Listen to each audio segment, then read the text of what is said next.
신념에다가 정치적 목적, 또 하나는 이제 외교적 파장은 사실 이렇게 클지는 몰랐던 거예요. 중국이 내가 볼 때는 벼르고 있었던 것 같아요. 한미일에서 약한 거리가 아니라 중간 거리를 공격하기 위한 작업을 한 거예요.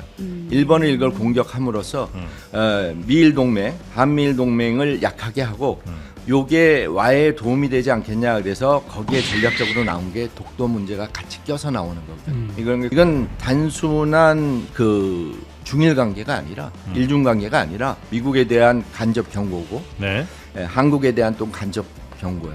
집단적 자위권 행사 이 문제는 중국에서 계속 이거는 가장 핵심적으로 주시해왔던 부분이에요. 집단적 자위권 행사한다는 것은 대만이 공격을 받으면은 대만을 도와줘서 중국하고 전쟁을 치르겠다 이 얘기나 마찬가지니까 제일 우선적으로 이거는 도저히 용납할 수 없다 이렇게 바로 치고 들어온 거로 저는 보거든요. 대국이 싸우면은 반드시 쇠락할 거예요.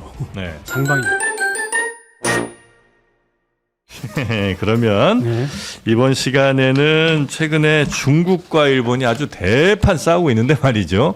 왜 싸우는지 그리고 이 싸움의 결말은 어디로 갈지 혹시 우리나라가 이 사이에서 뭔가 잘 이용해 먹을 건 없는 건지 그런 거 한번 네. 확인해 보는 시간 갖도록 하겠습니다.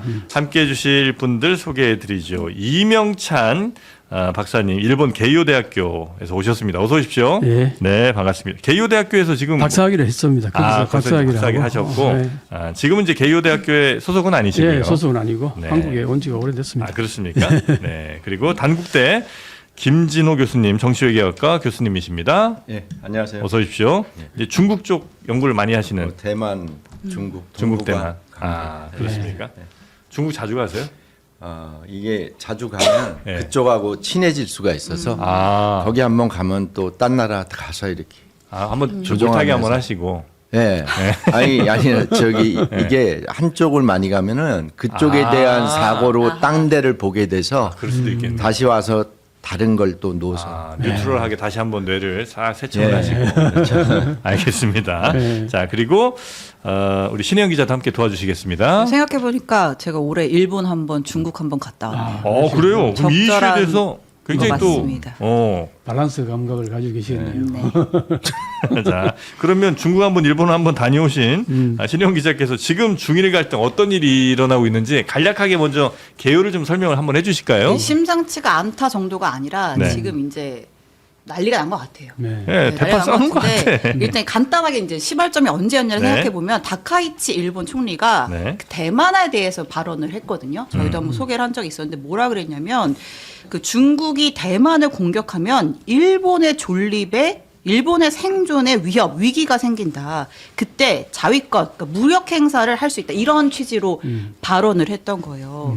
근데 이제 중국의 가장 민감한 부분이잖아요. 대만. 그렇죠. 하나의 중국 프레임에서. 네. 근데 이제 그 다카이치 총리 별명이 뭐 여자 아베다 이런 얘기가 있지만 아베도 재임 중에 이 정도로 센 발언을 한 적이 없었거든요. 네. 그러니까 이제 중국이 뒤집어진 거예요. 그래서 그 주 오사카 중국 총영사가 다카이치한테 그 더러운 목 베어버릴 수밖에 없다.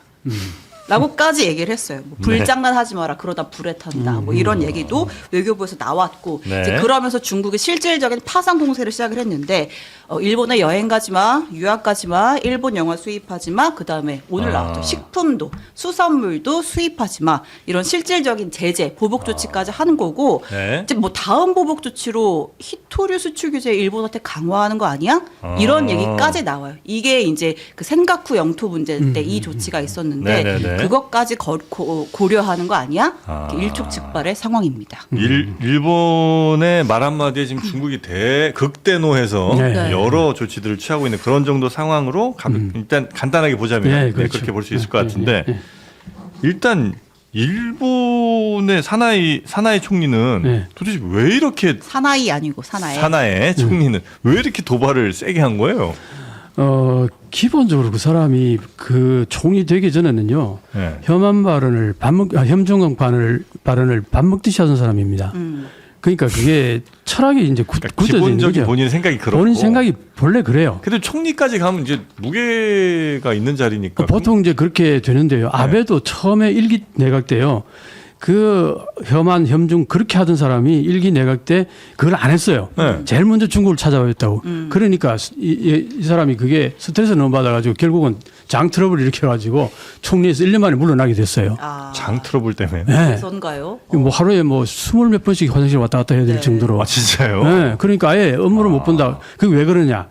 본인은 혐중이고 혐한인데 아닌 척하는. 아는 척 하려고 그러고 중국하고 제일 먼저 찾아갔어요. 예. 이런 것들이 엄청나게 스트레스 그리고 우익들이 얼마나 공격했겠어요. 아, 평소에 같은 편인데. 같은 편이 아니 제대로 하라고 총리시켜줬더니 뭔 짓을 하고 있는 거야 이러니까 얼마나 그게 스트레스 받았겠어요. 근데 그런 과정들을 그래서 이제 2차 내각 때는 아베 총리가 정말 생각대로 막 밀어붙였거든요. 그러니까 우익들이 막 정말 열화 같은 지지를 보냈어요. 그걸 이 다카이치 사나이가 잘 아는 겁니다. 그러니까 총리 되더라도 당신은 처음에 아베가 1차 내각 때 했던 식으로 그렇게 하지 마. 그런 실수 안 한다. 분명히 그런 실수 안 한다. 아마 그랬을 것 같고 아, 그 본인의 신념대로 그렇죠. 본인을 그리고 지지하는 사람들의 목소리를 확실하게 대변하겠다. 확실하게 대변하겠다고 한 거예요. 왜 그러냐면 앞에 두 총리가 그러지 못했거든요. 자민당에서. 그러니까 다카이치 총리가 되면은 우익들이 그리고 앞에 두 총리가 좀 이제 완만한 얘기들 하고 온건한 얘기들 하다 보니까 이제 우익들이 많이 떠나갔어요. 자민당 지지에서. 그걸 다시 끌어오기 위한 그런 것도 있고. 그러니까 신념에다가 정치적 목적. 정치적 목적 이 두 가지가 다 플러스 됐고 또 하나는 이제 외교적 파장은 사실 이렇게 클지는 몰랐던 거예요. 그 정도로 감각이 없어요? 감각이 없다기보다도 중국이 내가 볼 때는 벼르고 있었던 것 같아요.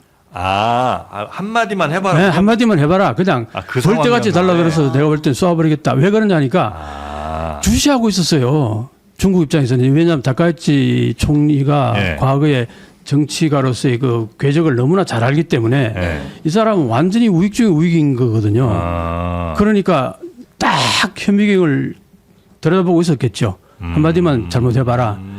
아마 저는 그렇게 해서 지금 이게 확대된 게 아닌가 그렇게 생각합니다. 네네. 일본의 이 다카이시 총리의 이런 행동에 대한 분석 좀 해주셨는데 중국은 이렇게 기다렸다가 오케이 들어왔어 너 이거 맞습니까? 예, 그렇게 보기도 하고요. 이게 그 7일날 중의원 회의 때 이게 예산 문제로 얘기하다 이게 나온 건데 네. 사실은 그때까지 이게 파장이 클 거라고 생각을 못했지만 중국이나 모든 외국은 정상이나 그 나라 언론들의 모든 걸 모니터링해요. 당연히 하겠죠. 그리고 전략은 미리 가지고 있었는데 이번 전략은 우리가 그냥 중일 관계가 아니라 중국의 기본 전략의 틀하고 맞는데요. 중국은 과거 우리 사드 문제 때 한국을 공격해 본 적이 있어요.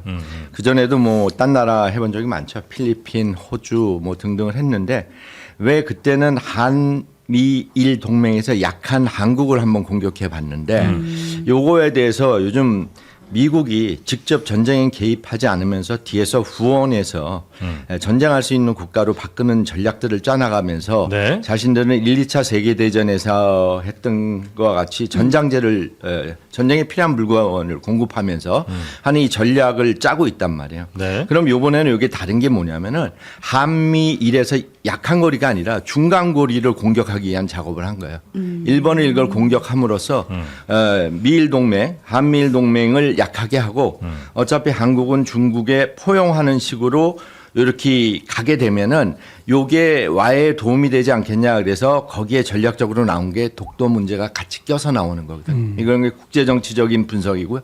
영내 국제 관계로 보자 그러면은 이건 단순한 그 중일 관계가 아니라 일중 관계가 아니라 이거는 그 미국에 대한 그러니까 미국의 대리 업무를 하는 게 지금 일본이라고 보면 미국에 대한 간접 경고고 네.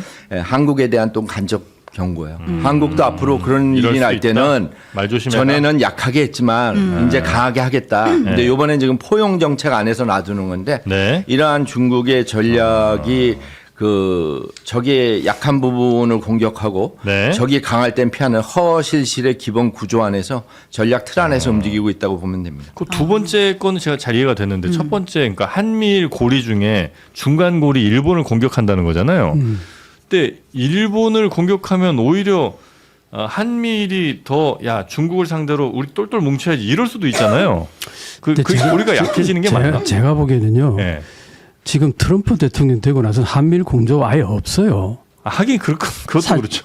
지금 뭐 네. 트럼프 대통령 발언 보면은 이번에 그 오사카 중국 총영사가 목을 잘라버리겠다. 네. 그걸 트럼프 대통령에게 질문했더니 거기에 대해서 일본을 동조하는 게 아니라 중국보다 동맹국가가 더 우리를 베껴 먹었다. 그렇게 대답을 했단 말이에요. 베껴 그건 뭘 말하냐면 이 한미일 공조 개념이 별로 없어요 머릿속에. 나한테 이익 되냐 안 되냐만. 네, 나한테 이익이 되냐 안 되냐. 그런데 네. 제가 보기에는 일본하고는 이제 관세 협상을 맞춰버렸죠. 예, 근데 중국하고는 앞으로도 계속 해야 돼요. 해야 되죠. 네. 그러니까 내가 볼 때는 중국을 거슬릴 이유는 별로 없어요. 트럼프 입장에서 보면은. 그러니까 그런 맥락에서 중국에 굳이 뭐 척지는 발언을 하고 싶지 않았다. 저는 그렇게 보는 것도 있고. 네. 가장 큰 거는 지금 한미일 공조 얘기하는 것은 내가 볼 때는 트럼프 입장에서는 그 생각이 머릿속에 없는 걸로 저는 알고 있고요. 일단은 그리고 네.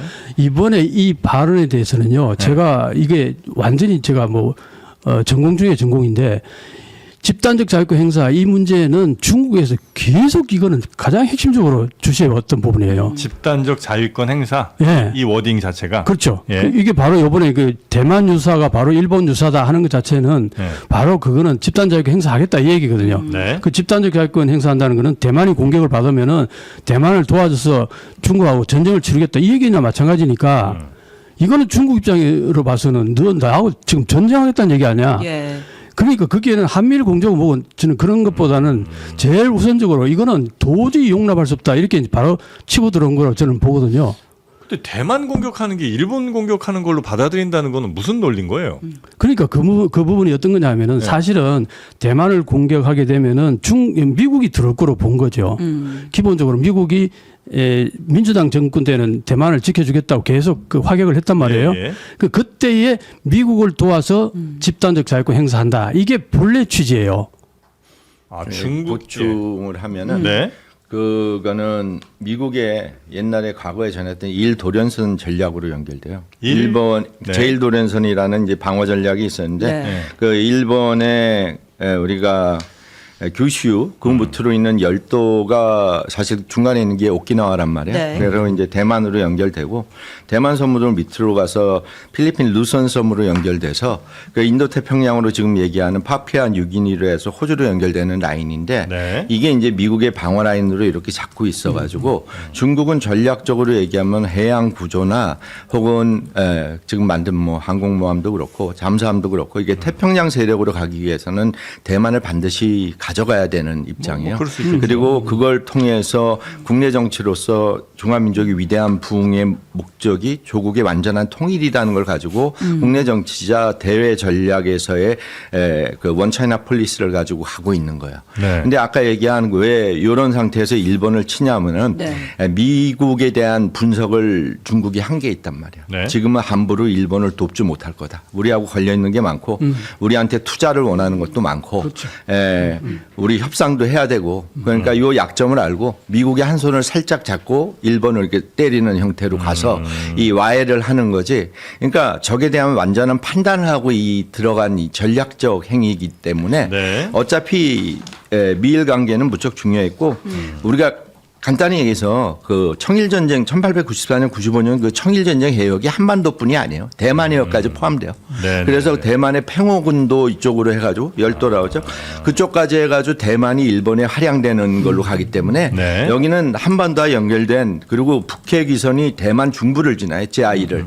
그래서 이거는 동북아 영향권에 우리가 같이 노는 국제 관계 그 하나의 영내 정치라고 보죠. 네. 그래서 그 일본이 그러면 대만을 만약 중국이 공격하면 이건 우리에 대한 공격이다라고 이야기하는 게 일본 입장에서 맞는 얘기긴 한 거예요. 그러니까 일본 입장에서는 대만이 공격받으면은 일본과 대만은 바로 접점에 있는 거예요. 그러니까 얘기한 오키나와 밑으로 이쪽으로 접점에 있고 동시에 이렇게 되면 전쟁을 할 수밖에 없다는 해양 전쟁을 하는 거예요. 또 일반의 해양 영토가 우리가 예상한 것보다 넓어요. 다른 나라의 섬도 이렇게 옛날 매입한 것도 있고 해서 지금 보면요. 대만 바로 옆에 센카쿠 제도. 예. 일본은 센카쿠 제도로 그러고 중국은 갸오이다오로 네, 그러고 네, 네. 거기가 그 땅이 독도의 50배 정도 돼요. 섬이 한 5개 정도 이렇게. 네. 그 밑에 지하 자원이 이라크 석유 매장량이 매장돼 있다 그래요. 그러니까 엄청나지요. 그걸 서로 중국 땅이냐 일본 땅이냐 그렇게 지금 경쟁하고 아직 있는데 결론 안 났죠. 이거? 결론 안 났죠. 그게 미국도 누구 땅이라고 얘기를 명시적으로 얘기를 안 그 했어요. 시료집에도 누가 안 해요? 지금 시료집에도 사실은 그 섬에 가보면 아무것도 없어요. 아. 우리는 경찰이 지키잖아요. 독도에. 네, 네. 거기는 일본 경찰도 중국 경찰도 아무것도 없고 등대도 하나도 없고 그냥 섬만 있는데 거기에 그러면 누가 일본 땅이냐고 일본은 왜 자기 땅이라고 하냐면은 순시선이 돌고 매년 거기에서 주위를. 순시선이 돌고 매년 거기에서 뭐 생물 조사를 하고 생태계 조사하고 네. 그 보고서 내고 그걸로 이제 일본 땅이라고 그러니까 중국 입장에서는 어떠냐면은 중국도 순시선이 같이 돌아요. 그럼 너희들이 순시선 도는 것 때문에 너희 땅이라고 주장한다면 우리도 같이 돌겠다. 그 1년에 거의 뭐 한 300일 가까이 같이 돌아요. 아 그래요? 그 정도로 지금 거기 하단된다. 공동 경비구역이네. 그죠? 공동경비구에 아마 들어왔어요. 지금 그게 바로 대만 바로 옆에예요. 그래요. 제가 거기 요나구니 섬이라고까지 한번 가서 한번 봤었는데 네네. 요나구니 섬에서 보면은 대만이 바로 보여요. 그게 지금 일본 땅이거든요. 그러니까 이제 중국이 대만을 점령하게 되면은 바로 그 다음에 센카쿠 제도, 네. 다오이다오를 점령하고 그 다음에 쭉 들어오면은 이제 오키나와까지 들어온다 이거예요. 네. 그것 때문에 지금 일본 입장에서는 대만 문제가 그냥 남의 문제가 아니다. 네네. 이건 명확한 거죠. 그러니까 초기에 네. 거기에 대만 사람들이 이주해가지고 좀 살다가. 농사를 많이 짓은 곳이에요. 그러니까 저거 요즘은 이제 쪽에. 그쪽으로 낚시팀들이 다닐 정도로 돼 있는데 문제는 이 대만이 이제 유엔에서 1971년 탈퇴되면서 중화민국이라는 이름이 천천히 이제 대만으로 바뀌잖아요. 타이완으로. 대만도 그 센카쿠 지역을 네. 대만 영토라고 주장하고 있어요. 그러니까 중화민국 영토로 주장하고 있는 거예요. 네. 그러면은 두 지역이 이제 원 차이나 폴리스로 하면 대만과 중국이 같다 그러면은 이 두 지역이 그 지역을 전부 다 영토라고 생각했다고 하면은 만약 대만을 흡수하게 되면은 센카쿠나 이쪽 열도는 당연히 또 다 당연히. 중국 쪽으로 가야 된다는 게 중국 그들의 쪽으로 주장이라. 가야 대만 입장도 복잡하네요. 복잡하죠. 두 분 말씀 종합해 보면 진짜 중국이 약간 다카이치 사나이 언제 말하나 언제 이런 얘기하나 기다려보자 약간 별렀던 아니, 건 맞는 것 같고 당연히 할 거라고 네. 있을 거나 봐요. 중국에서. 그러면 네.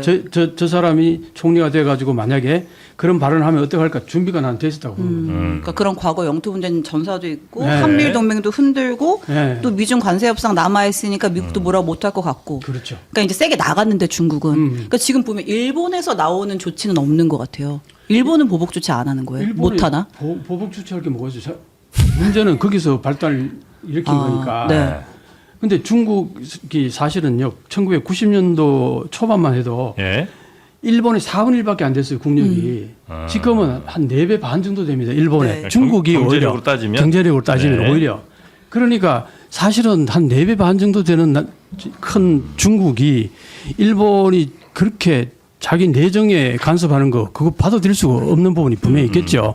중국 입장에서 보면은. 네. 그러니까 이거는 더 이상 씨앗을 처음부터 잘라야지 이걸 그냥 내버려 두면 이게 도미노 현상이 돼가지고 정말 그 일본에게 어떤 하나의 그 뭐랄까요 빌미를 줄 수 있다. 네. 중국으로서는 충분히 그렇게 생각할 거라고 봅니다. 중국이 지금 하고 있는 게 한일령 뭐 이런 거 네, 거죠? 한일령. 사실상 뭐 그렇게 그렇죠. 명명하자면 사실상 한일령이죠. 예, 그러니까 네. 뭐 일본산 뭐 저 수산물도 이제 안 받고 네. 그다음에 연예인들 못 그러니까 뭐 오고. 예를 들면 네. 뭐 영화 같은 것도 개봉해야 되는데 짱구는 못 말려 참 짱구 못한다면서. 개봉해야 되는데 막고 네. 지금 원래 극장에 걸려 있던 귀멸의 칼날 내리고 그다음에 이제 일본 여행 가는 거 못 가게 하고 그걸 이제 항공권 다 한 47만 장인가 취소를 시켜버리고 유학까지 네. 못하게. 유학도 자제령 내리고 그 그다음에- 손실은 누가 큰 거예요? 당연히 일본이죠. 당연히 일본이 당연히 크죠. 일본이에요. 그럼요. 그러니까 일본에서 뭐 한 연구소에서 이제 대략적으로 경제적 손실이 얼마나 될 걸로 보이냐 이렇게 관광객 줄고 이렇게 한 일령이 발효가 되면라고 했을 때 일본 GDP에서 최소 0.29% 최대 0.36%까지 줄 것이다. 네. 그리고 일단 그냥 환산할 수 있는 손실만 한 17조 원, 18조 원에 이를 것이다. 근데 이제 중국은 이거에 의해서 뭐 악영향 받을 게 별로 없고요. 있죠. 당연히 중국도 중국도 있어요? 있겠죠. 네. 왜냐하면 그 경제라는 거는 한쪽만 손해볼 수는 그렇겠죠. 없어요. 네. 당연히 이제 예를 들어서 뭐 해산물 같은 거 수입해서 장사하려고 했던 중국 거기도 장사를 못하게 될 거 아닙니까? 우리 거 수입하면 되잖아요. 물론 이제 그런 거는 있겠죠. 그렇게 되기 때문에 경제라는 거는 어떤 면에서는 서로 협력할 때 서로 상호 이익인데 이게 한쪽에서 어떻게 끊게 되면은 상대방에도 피해를 주지만 자기한테도 분명히 그만큼은 아니지만 어느 정도는 피해는 있겠죠. 예전에 그 우리한테 막뭐 화이트리스트 뭐 이런 거 할 때 네. 에칭가스 이런 그렇죠. 것도 일본이 막 그렇죠. 수출 제한하고 규제를 그러지 했었죠. 않았어요? 그렇죠. 그랬을 때에 누가 피해를 받느냐면 우리도 피해를 받지만 네. 일본의 그 기업들이 완전히 잘못하면 그냥 망할 뻔했어요. 예. 그렇죠. 그러니까 소비자 기업들. 아예 그냥 공장을 네. 한국에다 옮겨오거나 아니면 제3국에다 옮겨가지고 거기서 수출하고 이랬어요. 네. 네. 그러면서 그 사람들이 일본 정부 얼마나 욕했겠어요. 그러니까 이 카드는 중국 카드 또 못 쓰겠네요. 그때 그렇죠. 반응이 이랬으니까. 그러니까요. 자, 근데 이제 전에 한번 그 아까도 잠깐 나왔습니다만 그 히토류 한번 일본에 수출 예. 안 하면서 그때는 일본이 사실상 무릎 꿇은 거 아니에요? 그렇죠. 네. 그렇죠. 그럼 지금도 사실 상황이 그렇게 크게 바뀌진 않았을 지금 거 아니에요? 이제 중국이 네. 단계적으로 가는데 최종 단계가 그거라고 나는 봅니다. 아, 마지막 단계. 마지막 단계. 히토류. 이래도 성복 안 해, 이래도 무릎 안 꿇어, 이래도 안 꿇어, 그러다가 계속 마지막에는 그걸로 때릴 거라는 거거든. 근데 일본은 여기서 사과할 수 있어요? 사과.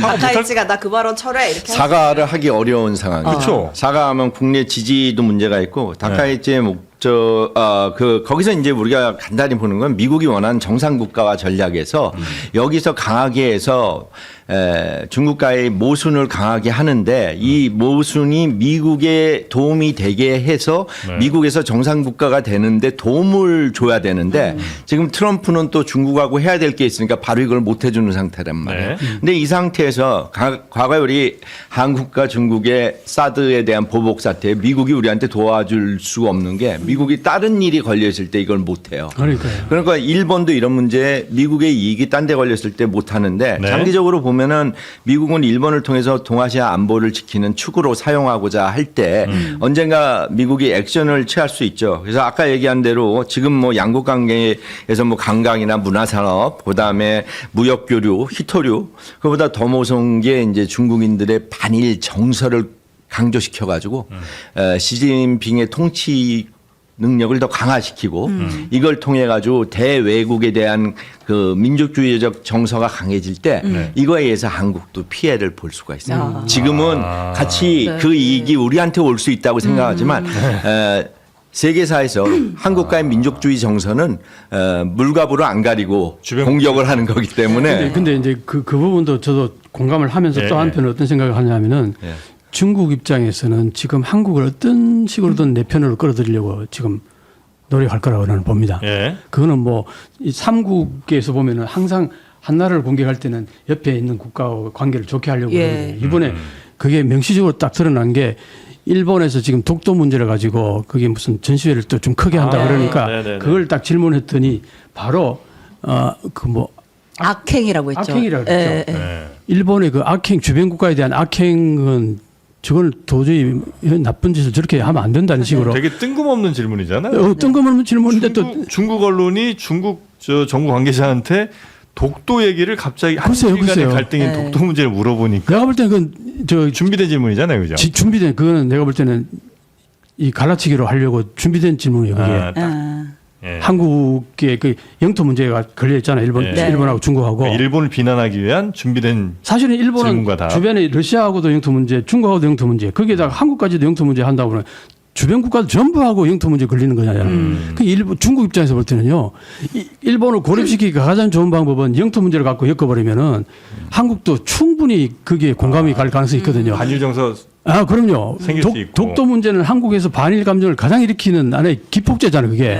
그게 중국이 그걸 노린 거 아닌가 나는 그렇죠. 그렇게 봅니다. 예, 그러니까 중국이 공격을 할 때는 우군을 파악하고 적군의 혀를 찌르는 그 전략을 쓰는 거예요. 그게 이제 허실신인데 네. 옛날에 우리 신라 백제하고 이제 나당 연합군이 들어와서 네. 백제 공격할 때도 네. 신라와 그 얘기를 다 이렇게 해놓은 상태에서 백제의 약점을 잡은 다음에 맨 줌에 나중에는 거기다 도독부를 만든다고. 이건 뭐냐면은 한국도 우리가 경계해야 되는 게 나중에 이어도 문제가 걸린답니다. 예, 예. 그때는 중국은 이어도에서 어드밴티지를 갖게 되는 거예요. 아. 그래서 우리가 이 동북아 국제 관계를 그냥 하나의 단순한 걸로 보지면 아주 안 되고 복잡하게 예, 계산을 잘 대차 대조표를 아주 복잡하게 놓고 봐야 되는 거예요. 러시아도 일본이랑 저 영토 분쟁하는 데 있죠. 아주 뭐 심각하죠, 거기도. 아.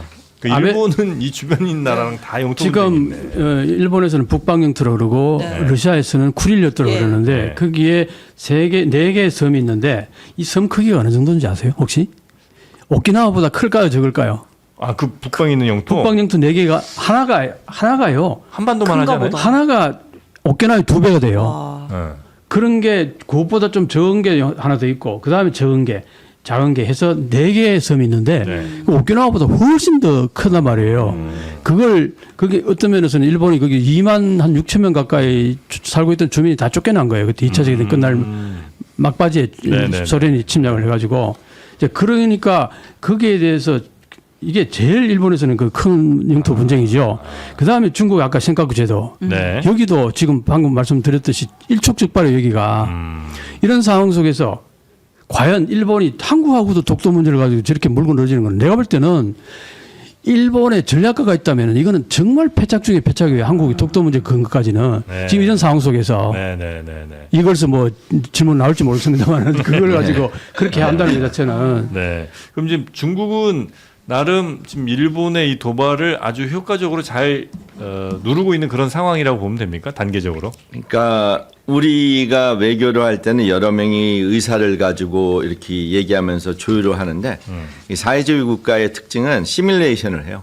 점수를 넣어가지고 이렇게 줄 때 이게 몇 나오고 이렇게 하니까 요때 요거라고 하고 이걸 만들어가지고 하고 네.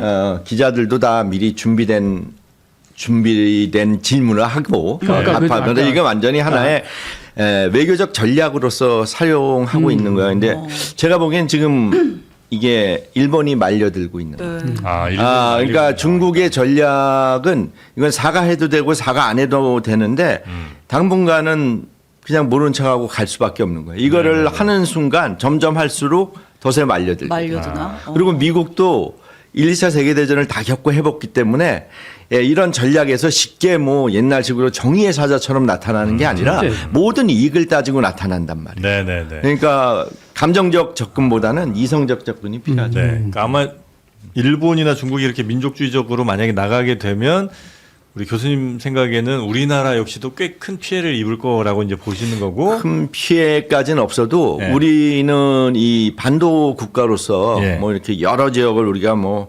만주리아부터 이렇게 했지만 우리는 외교를 사실 고대부터 지금까지 다변 외교를 했어요. 네. 한 나라에 하지 않고 특히 정권 교체기나 이럴 때는 항상 사신을 여러 군데 보내고 김진추가 옛날에 신라 갔다가 왜 갔다가 당나라 가는 이런 외교 하듯이 네. 다변 외교를 오래 했기 때문에 우리는 유연성이 있다고 봐요. 그리고 기본적으로 우리 영토에 대한 완전한 주장도 하지만 우리 민족 자체가 이렇게 전쟁을 선호하는 민족이 아니에요. 가능하면은 우리 거를 보존되면은 유지하려고 가기 때문에 특히 뭐 요즘 정부는 아주 냉정하게 국가 이익을 따지기 때문에 네. 쉽게 이런 거에 대해서 반응하지는 않을 거예요.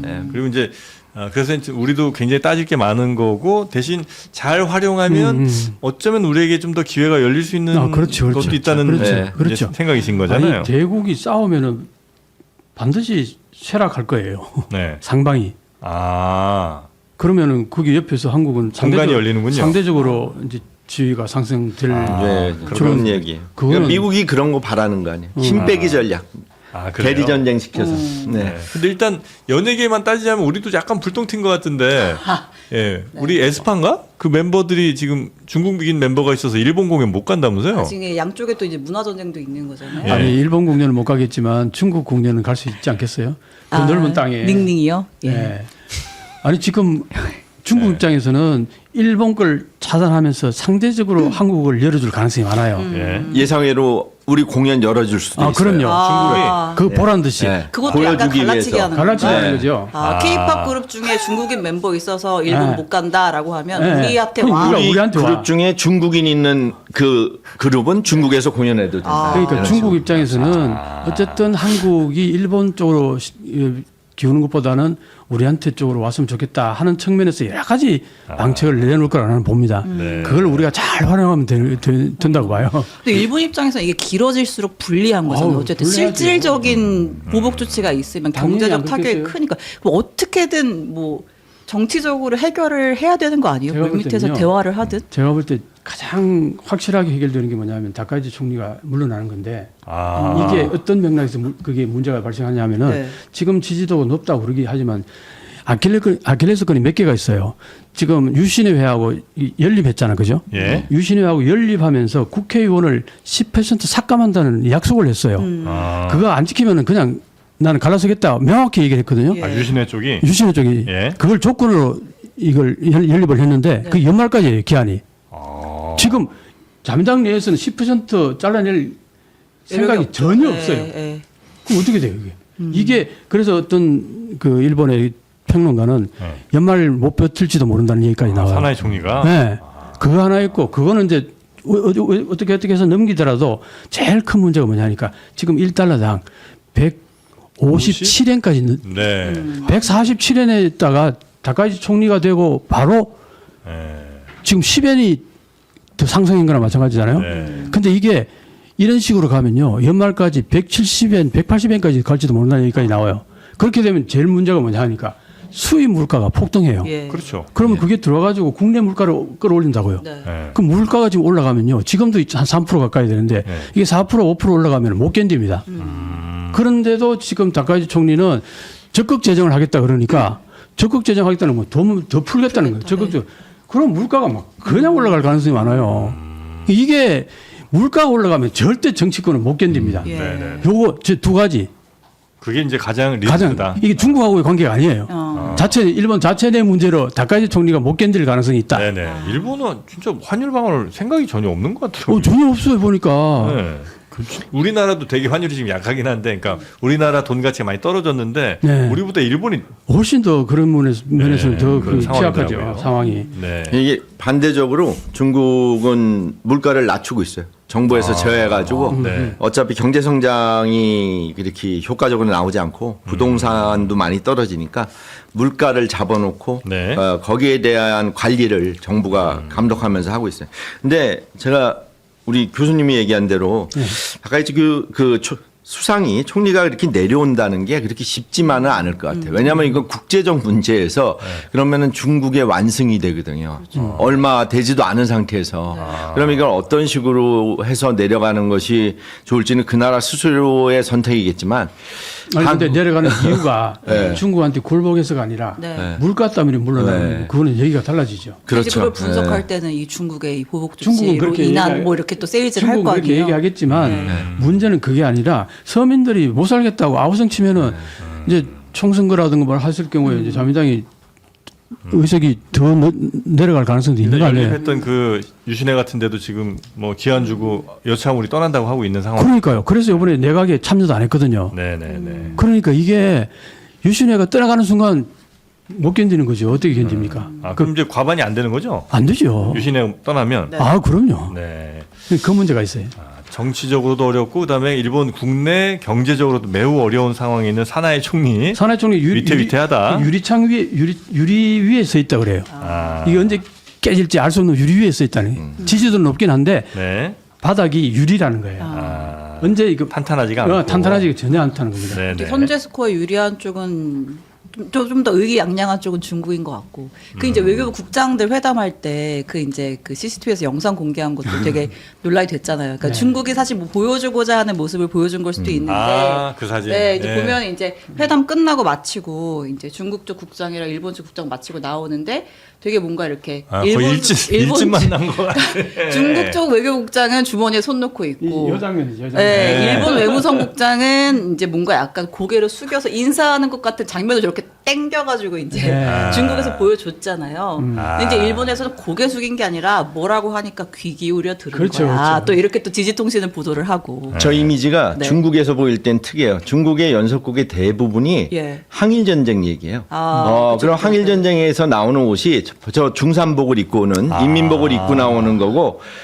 일본 사람들이 그 연속국에도 보면은 많이 저렇게 사과하는 모습이 나오는데 네. 저걸 상징적으로 보여서 국내 정서를 끌어올리는 거예요. 이게 끌어올리는 요거는 그러니까 저 옷을 원래 저희도 외교부 가봐도 저 잘 안 입고 보통 있거든요. 다 양복 입고 나오죠. 예, 양복 입고 나오는데 네. 저 특별히 준비하고 메시지가 있었던 있는 거죠. 거죠. 메시지가 있는 주머니에 손도 일부러 넣은 거예요. 네. 예, 그렇죠. 저게 또 그 주머니가 4개 있으면 지휘자고요. 예. 주머니가 2개면 중간 지휘자고 예. 사병은 주머니가 다 없어요. 그런 그래요? 식으로 옛날에 구분했던 건데 저 요번에 그거는 중국의 이제 지도자의 모습을 이렇게 보이면서 일본 사람들이 사죄하는 그거를 끌어내기 위한 내가 보면 저거는 외국에 보이는 것보다 국내에 보이기 위한 포인트가 많은 것 같아요. 네. 여튼 거기에 이제 일본이 마침 걸려든 것 같고 네. 그래서 거의 뭐 장면은 일진 만나는 빵쇼 초등학생 느낌인데 네. 여튼 현재 스코어는 중국이 조금 더 유리한 상황으로 보이고요. 뭘 할 게 일단 중국은 좀 더 있는데 일본이 할 수 있는 건 별로 없는 그런 상황인 것 그렇다고 같고. 이제 보이죠. 네. 여기에서 이제 우리나라는 뭘 좀 잘해야 될까? 지금 일단 그 수산 아침에 주식시장 보니까 수산 관련주가 막 올랐더라고요. 그러니까요. 그러니까 일본의 수산물 수입이 안 되면 우리나라 거 수입하지 않겠냐? 그렇죠. 예, 이런 기대로 그럴 가능성이 있죠. 네. 충분히 있다고 봅니다. 일본으로부터 중국이 수입하는 것도 그렇게 많지는 않은 것 같은데 뭐 농산물? 수입량이 꽤 많죠. 수산물 같은 거 일본에서 많고. 중국 가는 거? 옛날에 그거 원전 네. 사고 이후부터 네. 해산물을 수입 안 하다가 네. 이것도 특별히 풀어서 관계가 좋아지게 되다가 그래요? 나간 거란 말이에요. 근데 요번에 이 일본에 대해서 중국 인구가 많아서 그 식품에 대한 수입이 많아요. 예상이. 지금 예를 들면요. 참치 있잖아요. 예. 참치. 일본에 참치 워낙 그 유명하잖아요. 예. 스시하고 그러면 네. 이게 옛날에는 좋은 부위를 다 일본에서 그걸 요리를 하고 했는데 지금은 중국으로. 좋은 부위는 전부 중국으로 다 그 수출. 정도예요? 그래서 일본은 2류, 3류 정도의 참치밖에 못 먹는다는 거예요. 네. 그 정도입니다 지금. 중국이 소비력이 엄청 엄청나죠. 인구가 얼마나 됩니까? 그게 이제 중국인들이 이 사시미의 맛을 알아버렸다 이런 얘기가 이제 나오는 겁니다. 그래가지고 일본에서 지금 계속 나오는 문제가 뭐냐니까 모든 중국이 좋아하는 고기들은 전부 중국으로 다 빠져나가 버리고 일본에서는 가격이 폭등하거나 아니면은 약간의 그 품질이 떨어지는 것밖에 안 남는다는 얘기가 나와요. 그 정도로 중국이 수입이 많다는 거죠. 우리도 옛날에 그 뭐 전복 같은 거 최상품은 다 일본 가 그렇죠, 그렇죠. 그런 맥락이. 막 네, 이랬잖아요. 옛날에는 그랬죠. 네. 지금은 동남아나 심지어 호주까지도 최상품은 다 중국으로 먼저 보내요. 아, 그래요? 왜냐하면 거기 수요가 많아가지고. 수요가 많으니까. 근데 거기가 그 농수산물부터 해서 여러 가지 물자들을 그 전략적으로 사용해요. 생션을 한단 말이에요. 그러니까 미국의 대도 사듯이. 그러니까 전략적으로 이번에 한국계 필요하다 그러면 한국 걸 사고. 외교 수단으로 쓴다는 거죠. 이게 권위주의 정부에서 무역과 그게 자유시장 경제처럼 도는 게 아니라 정부의 영향력에 의해서 돌기 때문에. 참 그거는 그렇죠. 중국 같은 나라는 그런 걸 전술적 전략적으로 잘 그렇죠. 이용하기 편하겠어요. 우리나라 같으면 기업들이 다 사기업들이 하는 건데 어떻게 건드려? 네. 근데 중국은 그냥 야 이제부터 한국 거 써 아니면 일본 거 써 뭐 이렇게 할 수 있다는 거잖아요. 그러니까 전체적으로 이게 보면 미국이 최근에 보이는 그 국제 정치 행태가 바뀜으로 해서 네. 동북아의 지각 변동이 일어나고 있다고 봐야 바로 되고요. 그거죠. 그 안에서 미지의 길을 우리가 지금 가고 이렇게 있다? 가고 있는 상태라고 봐야죠. 알겠습니다. 자 오늘 중국과 일본의 갈등 상황 원인부터 지금 현재 진행 과정 그리고 어떻게 될까까지도 봤는데 혹시 오늘 못다 하신 말씀 있으면 한 말씀씩 정도만 딱 듣고 마무리할까 싶습니다. 예. 지금 이제 이 동북아가 네. 경랑에 물결을 치고 있는 건 확실한 것 같아요. 네네. 이때에 한국이 정말 외교를 잘해야 된다고 저는 보는데 예, 그런 의미에서는 민주주의 국가에서는 여론이 되게 중요하잖아요. 그래서 이렇게 오피니언 리더들이 열심히 이런 방송에 나오고 유튜브에도 나오고 해서 이 속내를 계속 밝혀야 됩니다. 그래서 네. 일반 여론이 국민들이 잘 이해를 해야지 국가가 어떤 외교 정책을 펼 때에 그게 힘이 되거든요. 그런 의미에서는 이런 방송도 아주 이런 걸 확실하게 잘 다뤄주시고 우리가요? 예. 우리가 또 큰 역할을 하고 하시는 동북아 거예요. 정세 그럼요. 큰 역할 하시는 거죠.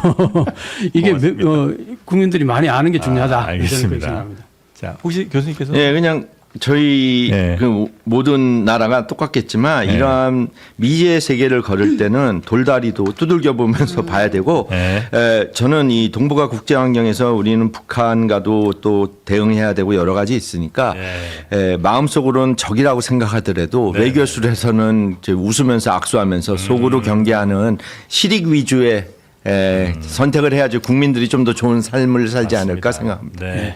그리고 이제 아마 중국의 우리나라 뭐 한우 같은 것도 최상품 또 중국으로 많이 들어가는 것 네, 같더라고요. 그럴 겁니다 아마. 예, 그래서 지금 이 소쿨 캔디도 곧 품절이 될 것 같아요.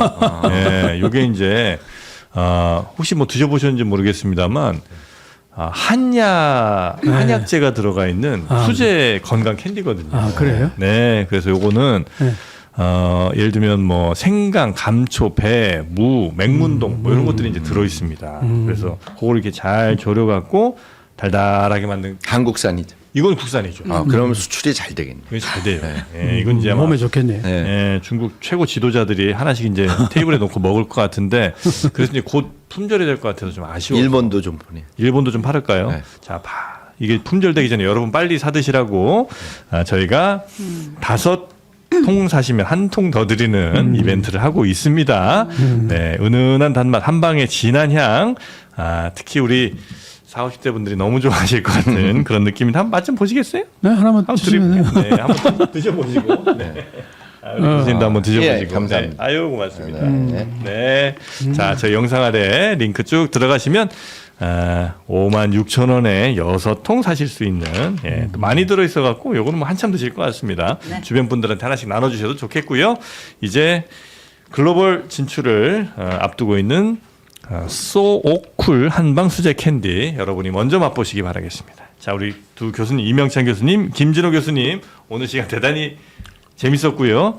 또 한일 간에 혹은 뭐 한중 간에 혹은 뭐 중일 간에 여러 동북아 관련 갈등 때마다 좀 많이 좀 도와주시면 대단히 감사하겠습니다. 네. 고맙습니다. 네. 감사합니다.